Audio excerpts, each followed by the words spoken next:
This is a story about a community ravaged by heart disease and the promise of a drug that could save lives, specifically Black American lives. It's also a story about whether a medication can or should be developed and marketed to only one race.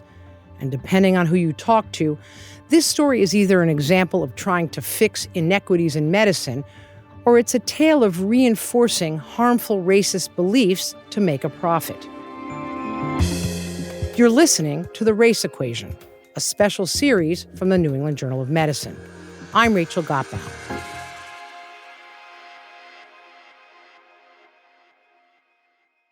I'm a child of the lower Ninth Ward. It's an area of New Orleans that you probably would not see if you visited for thousands of times. It's pretty far away from the French Quarter and the tourist areas. Dr. Keith Ferdinand is a cardiologist and a professor of medicine at the Tulane University School of Medicine. And for over 50 years, he's been treating Black patients with heart disease.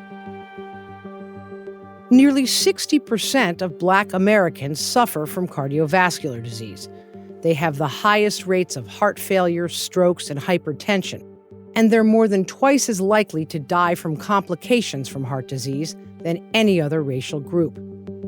Keith Ferdinand says that in the lower Ninth Ward of New Orleans, a major reason for these statistics has been a lack of access to good health care. When do you go to the doctor? When you have chest pain, a heart attack. When you can't move part of your body, a stroke. When you're swollen, full of fluid, heart failure. That's too late. And that's why Dr. Ferdinand and his wife Dorothy, a nurse, created the first cardiovascular clinic in the lower Ninth Ward. It was called Heartbeats Life Center. We had nuclear machines so that we could scan the heart, echocardiogram, the certified lab, everything that person would need outside of hospitalization in order to diagnose and treat their heart. Throughout his career, Keith Ferdinand has always looked for ways to improve the health of his patients. In 2001, he was approached to run a clinical trial for a combination drug containing hydroxyline and isosorbide dinitrate. We'll call it by its trade name, BiDil. It was targeted to treat heart disease in Black patients. So he said yes. The Association of Black Cardiologists and many of the leading cardiologists in the Black community at that time, nationally, decided to give it a shot to see if indeed this medicine would have benefit. Initially, there was a lot of excitement over BiDil. In a small clinical trial of self-identified Black patients, researchers found that the drug lowered mortality by 43%. But there was also controversy over the idea of a race-based drug. Were we headed toward pharmacy aisles with medications dedicated specifically to white or Black or Asian patients? It's often said by the social scientists that these were a bunch of doctors trying to develop a Black drug, but nothing could be further from the truth. We saw it as an opportunity to curtail the ravages of heart failure hospitalization and mortality in the Black community. So why was a drug developed that was only for Black patients? And what are the implications for that? To understand more, I'm joined by Dorothy Roberts, a professor of law and sociology at the University of Pennsylvania. She's also the author of the new book, The Mixed Marriage Project, and David Jones. He's a professor of the culture of medicine at Harvard University. David, can you lay out the history here that paved the way for a drug like BiDil? I think at the broadest level, this is a story about a group of doctors and researchers who are trying to figure out how to improve care for African American patients in the United States. And one idea that people had was that maybe diseases are playing out differently in different people, and so you need specific treatments targeted for one group of patients. So you might have a drug that would work especially well for Black patients, and that might be a way to reduce these health disparities. That, at least, I think, was one of the visions behind this drug. And so in the 1980s, a researcher at the University of Minnesota gets the idea that if you take two drugs that have a complementary mechanism, and if you gave those two drugs together, maybe they would have an especially strong synergistic effect for the treatment of cardiovascular disease, whether it's high blood pressure or heart failure.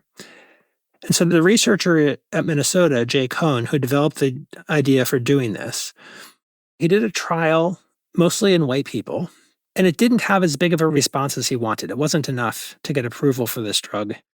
When he went back and looked at the very small subset of patients in the trial who were Black, in those patients, it looked like maybe the drug was working better than it did in white patients. And so he approached the FDA and said, what would it take for me to convince you that this drug has a particularly strong effect in Black people and would get you to authorize use of this drug in Black patients? And the FDA said, if you do a single trial exclusively in people who self-identify as Black and get a positive result, then we will grant approval for the use of that drug in those patients. Well, I think there's also a commercial story to be told. Jay Cohn wanted to make money off of this drug. As he said personally to me when I asked him about it, he said, well, Dorothy has this pie in the sky view of how drugs are provided to the American public. They only come into being if they'll make a profit. And so he initially applied for a patent and got a patent that made absolutely no mention of race on the claim that this combination would be especially effective for dilating blood vessels, thereby reducing pressure on the heart and being a therapy for heart failure. And the FDA rejected their application for approval of this drug. And so now he's in a bind because you only get so much time for your patent to be effective. And so he needed a novel claim for a new patent that would last longer. And he now licensed it to a company called NitroMed, and he didn't change the formula of the drug at all. All he did was add the words that this was a drug that would be effective in African Americans. So he turned this drug into a race-based drug. You could argue to be able to patent it and make a profit off of it. And I think it's a very persuasive angle as to why a drug that was not originally developed for a particular race became a race-based drug. So, David, back then the FDA required at least 2 clinical trials with positive results before it would approve a drug. But with BiDil, it only asked for 1 trial. What else was unusual about BiDil? So traditionally in the United States, most research has been done only on white people, and then the FDA would grant approval for use of that drug in all humans.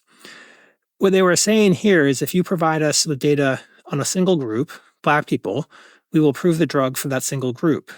And now you could say, well, which policy made less sense? The initial policy of testing drugs on white people and approving it for everyone, or this new idea that you would test it on one group and only grant it approval in that one group? I would say neither of those policies are good policies. But certainly what the FDA was doing was a break of its usual precedents, and I'm not aware of other cases where that was done. So, Dorothy, when the pharmaceutical company NitroMed applied for approval of BiDil in 2004, what was the climate like for a drug that targeted heart disease in Black patients? There were people who said that this was a wonderful idea. There were even claims like, this is showing finally that the federal government is interested in health disparities. And then there was a lot of opposition as well. And I joined that opposition because of the message that it sends. As David said, there had not ever before been a drug that was marketed and approved specifically for one race of people. And that reinforces the view that race is an actual biological distinction between human beings, which has always been promoted by race-based medicine, by the racial concept of disease that has been harmful to Black people's health, I would say, to all healthcare for centuries. It also, for some Black Americans, raise suspicions because it's very rare that something government-based that is just for Black people is going to be better than what's provided for white people.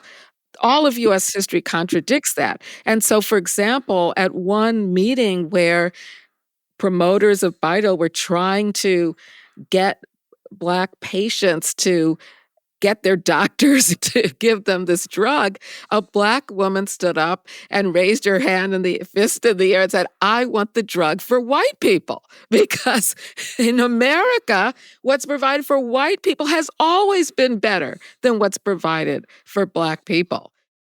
But what about this idea? You had Black congresspeople, you had Black cardiologists who said this helps level the playing field and this helps our community. Well, so some of that depends on what do you know at the time.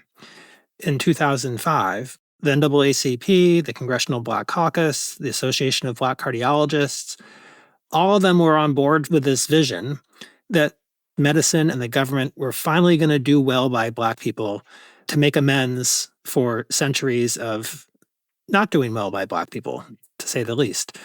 And so you can imagine why these groups would get behind this. It later became clear that NitroMed had given grants to many of these groups.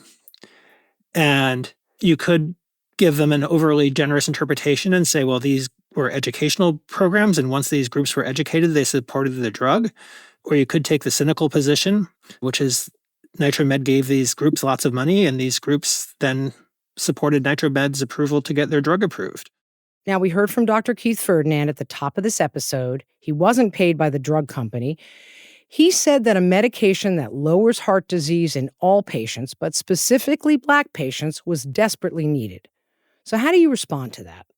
So one of Keith's claims to fame was that of all the researchers on the trial, he was the only one of the authors that did not have a financial stake in the drug.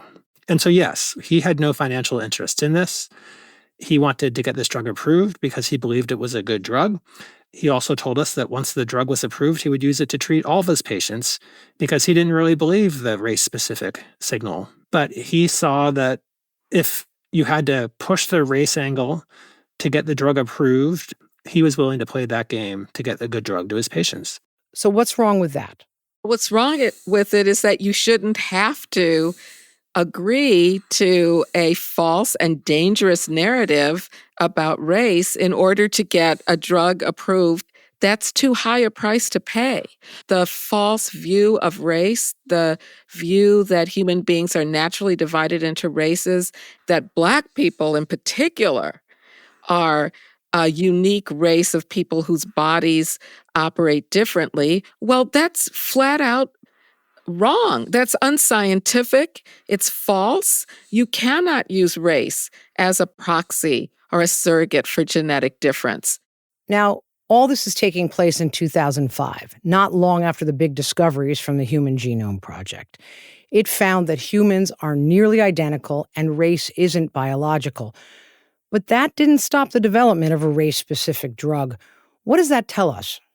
I think it tells us, as so many aspects of race-based medicine that are still embedded in technology, still embedded in advice given to doctors of how to treat their patients, still embedded in medical school curriculum, is the persistence of this false idea. It's almost like a religious belief. It's almost like a faith that race is a real biological distinction. And why is that so persistent despite so much evidence, historical evidence, scientific evidence from the Human Genome Project, evidence from evolutionary biologists, legal evidence? Just common sense would tell you that there's no such thing as a Black race. I think it's because the concept of biological race is useful to explain away inequities that are caused by differences in political power. That's my opinion. The belief, the persistent belief that these blatant inequalities of wealth, of incarceration, of income, of health, of education in the United States stem from innate differences. It's so much easier to believe that than to actually face the continuing impact of racism in our society. So should race be used in clinical research And can it be used to help address health disparities? When the reforms were done of the NIH and the FDA in the 1990s, the specific mandate was to pay more attention to race. Now, the government could have said, pay more attention to social class, pay more attention to experiences of racism, pay more attention to housing discrimination, pay more attention to educational attainment. That's not what they said. They said, pay attention to race because we believe a priori that race is going to be a governing variable. In part because there's been this long-standing belief, as Dorothy described, that these different human groups are biologically different in ways that are medically meaningful. One of the things I've done periodically is asked journal editors, why is it that you allow researchers to routinely report in their clinical trials the average age of patients, the male-female breakdown of patients, the racial breakdown of patients, but nothing else?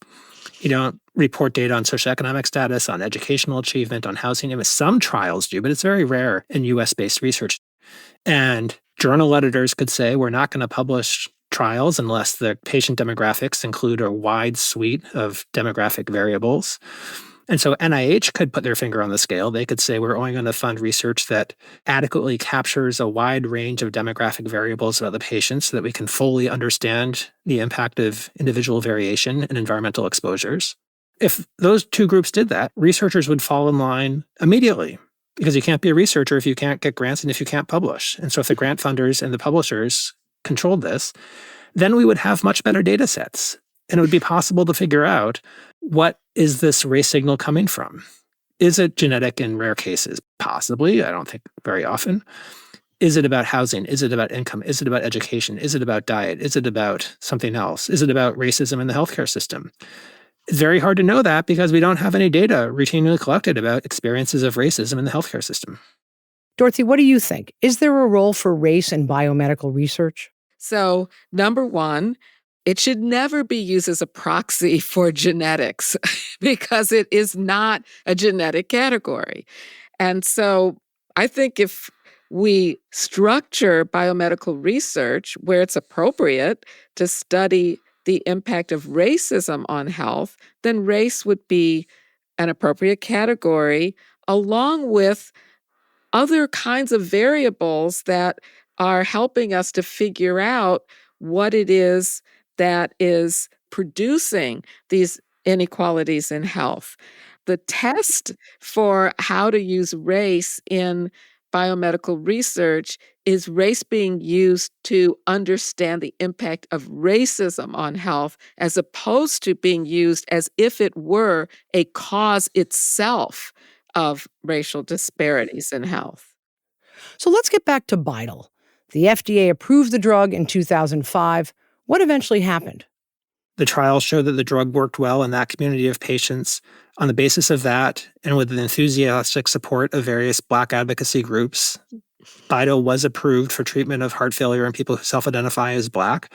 There was a lot of excitement about this. It was the first race-specific drug. The ad campaign featured all sorts of pictures of happy, smiling African-American people whose lives had been transformed by this drug, supposedly. But the drug company, to make money, they did what you would do is you'd put a high price on this drug. And in retrospect, they may have reached for the stars and gotten burned because the insurance industry, they looked at this and they said, well, what is BiDil? It's actually a combination of two existing generic medications. Why should we pay $10.80 a day for BiDil, where we can give the patients these two drugs separately for pennies a day? So insurers instructed pharmacies that if a patient shows up with a prescription for BiDil, just send them out the door with these two other generic medications. The company fought back against that tooth and nail. Sales tanked because there was a lot of generic substitution going on. And so eventually, the drug went away quietly. The company closed down. A different company, Arbor Pharmaceuticals, obtained the commercial rights to this drug. They tried to relaunch a marketing campaign to get people to take BiDil again. They hired Shaq, the basketball player, Shaquille O'Neal, to be their spokesman. And that didn't really go anywhere. No one has pursued a race-specific indication for a drug since BiDil. And they may realize that if they did, they're going to get a whole heap of critique from social scientists who are going to say, what are you doing? What is race? Why do you think a pill is the solution to this social problem? And that will happen anytime someone tries this approach. So what's the takeaway here? What can we learn from BiDil? I think it's a really important story because this obsession with race has harmed the advance of medicine. And I fear that under the current administration, as funding for research to address health inequities is cut, it will be replaced by research that is supporting this false concept of race. And so I think it's more important than ever that we continue to present the evidence that view of biological race has been one of the most harmful ideas that human beings have ever invented. And it is time to stop using it. And doctors were at the forefront of promoting that view, and they should be among the chief leaders of ending it. Thank you both very much. Thank you for the opportunity to share our thoughts with you. Thanks, Rachel. I've really enjoyed the conversation. After speaking with Dorothy Roberts and David Jones, I wanted to circle back to Keith Ferdinand, the doctor who ran 2 clinical trials for BiDil in his hometown of New Orleans. I was curious if he had any regrets about his help in getting the drug approved. There were some misgivings among the Black cardiologists at that time of even doing a study in a self-identified Black population. But here's what motivated us. Black patients were rarely part of any of the major studies in cardiovascular medicine, and it's still true today. Heart failure is the #1 cause of admission in the Medicare population, and it's increasing. There's a white-Black mortality gap. Black patients have more heart failure and more death from heart failure. We wanted to use this as an opportunity to see if we could do something to benefit our patients. So we said, let's go forward, let's see if the drug is beneficial, and if it does help our people, so be it. And we were proud of the results of our study. How the FDA took that data and how marketers used that data was something that was out of our control. So how were you feeling then when the FDA approved BiDil only for Black patients? I felt a little strange about that. At no point did we decide that we were going to do a, quote, Black drug. But in the wisdom of the FDA, once the drug finally did show benefit in the African American heart failure trial, they decided to give it a label that this drug added to conventional therapy would be beneficial to reduce morbidity and mortality with heart failure in Black patients. A separate sentence could have said, this is based on a study of self-identified African Americans. I would have been okay with that, that's real.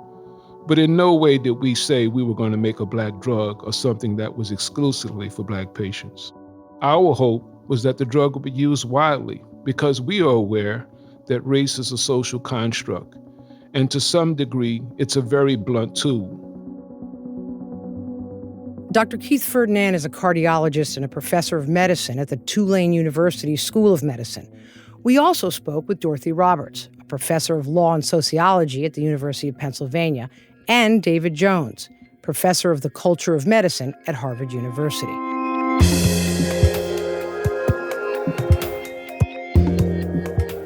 Next time on The Race Equation, we explore the confusion over race and genetics and how it's distorting our understanding of disease. Since a person is called Black, it's an assumption that this disease originates with their Blackness, which is sort of crazy. You don't want to have this racial stereotyping because most of us have parts of our genomes that come from different places. And that is the reality. We're something like 99.9% similar. The Race Equation is a special series from the New England Journal of Medicine. It's reported by me, Rachel Gottbaum. Our senior producer is Catherine Fenolosa. Our editor is Sarah Kate Kramer. Sound design by James Trout. Andrea Lopez Cruzado is our fact checker. We had help from Dr. Aaron Baugh, Dr. Winfred Williams, Christine Gwynn, Adam Strauss, Allison Burke, Seema Ahuja, and Leocadia Marchwinski. Funding for this series is provided by the Doris Duke Foundation, committed to building a creative, equitable, and sustainable future.